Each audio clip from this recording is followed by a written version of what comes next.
cried, laughing and half shouting, "Nkulunkalu uyabonga! Thank God! The money, my child. It's twice what I expected. What have you done to us, Lena? Why do you want me to faint?" Lena burst into laughter. She knows how appreciative her mother can be.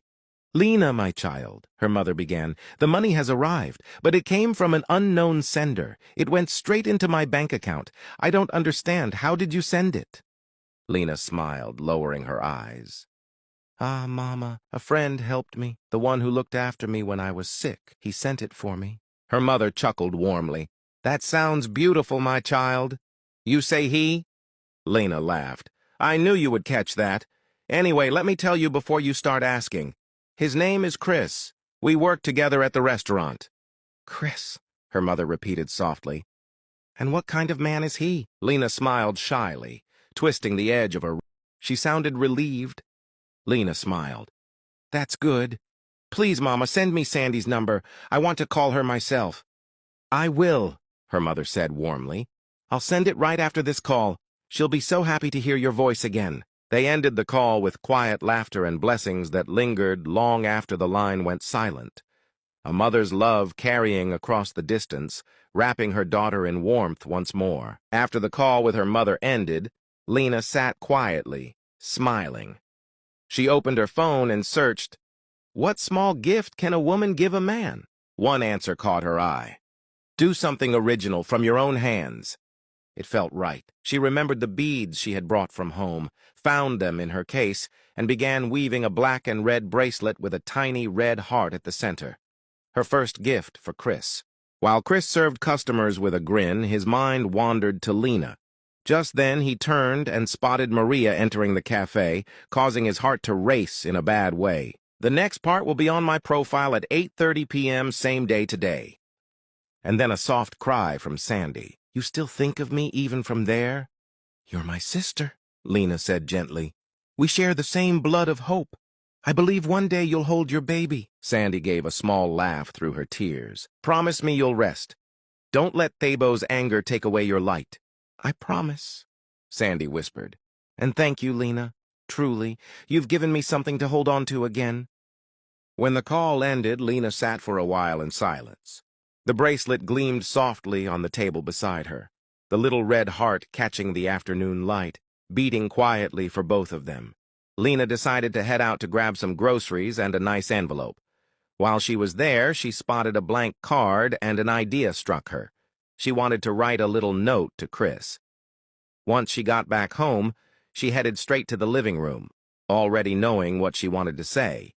A smile crept across her face as she wrote, each word carrying a piece of her feeling. "Dear Chris, I tried not to think of you today, but it didn't work. Every time I remembered your smile, I whispered a small prayer for you. This bracelet is a small thing, but I made it with love. I hope it reminds you that you are appreciated, thought of, and prayed for. If today gets heavy, wear it and remember that someone out here believes in you. Lena." She placed the bracelet inside the envelope with the card, sealed it carefully, and smiled. Then she quietly slid it under Chris's door. Back in her apartment, she leaned against the wall for a moment, her heart fluttering softly. She didn't know why, but she felt lighter, like she had just sent a little piece of her heart to where it belonged. After a while, she took her phone and typed a message. "Hey, Chris, how's everything going? I can just imagine you smiling while you read this." Chris chuckled to himself, thinking, "Yeah, Lena, you're really starting to get me, and that puts my heart in a good place." He quickly responded, "I've been thinking about you all day. Let's meet at the bus stop in 15 minutes. Lena replied, "Sounds good, dear. At least the weekend is almost here, and the restaurant is closed." Chris texted back, "Today was crazy. So many customers on a Friday. Mr. Lee said he's closing up at 7 instead of 10. As she waited, she thought, "Maria can't scare me now. Chris will be here." She felt a sense of safety with him, knowing he was someone she could trust completely. He had always taken care of her, especially when she was unwell, stepping into that role without hesitation. Lost in her thoughts, she didn't notice when Chris showed up. He wrapped his arms around her from behind, his warmth enveloping her as he whispered, "Hey there, sweet Lena." They sat close together, their hands intertwined.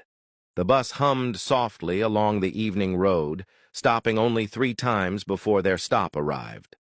Lena leaned her head lightly on Chris's shoulder, and for a moment the world outside the window blurred into calm light and motion. Neither spoke much.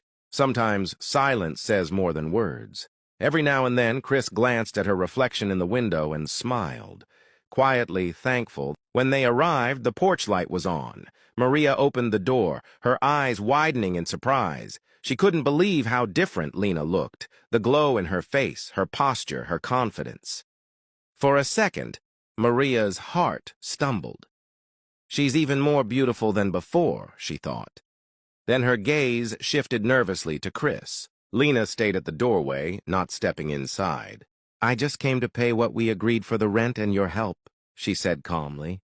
Maria swallowed hard, trying to sound casual. "Lena, I'm sorry about the way we parted. I hope you can forgive me." Lena nodded with grace. "This is Chris," she said, turning slightly toward him. "He's my boyfriend." Chris extended his hand. "Nice to meet you, Maria." Her fingers trembled as she took his handshake. His calm eyes held hers with a strength that made her pulse race. Inside, Chris felt a small burst of pride, hearing Lena call him her boyfriend. He wanted to memorize that moment. Lena handed her the envelope. "Please count the money so we're both sure." Maria's hands shook as she counted, then looked up. "It's all here. Thank you, Lena. I won't be here after next week. I got a job, but not in this country." Chris nodded slightly, keeping his eyes on her. Inside, he thought coldly, "Good. Go as far away as you can. Lena deserves peace." Lena stepped forward and gave Maria a brief hug. "I wish you good luck. At least now I've paid this debt." When they turned to leave, Chris took Lena's hand. She smiled quietly, feeling the warmth in his grip. Maria stood at the doorway, clutching the money. She was happy to have it, yet terrified. Terrified that Chris, the man who now protected Lena, knew who she truly was. As Lena and Chris walked away, their hands stayed linked. Chris glanced sideways at her and said gently, "Ready to move on from the past?" Lena smiled. "I already have."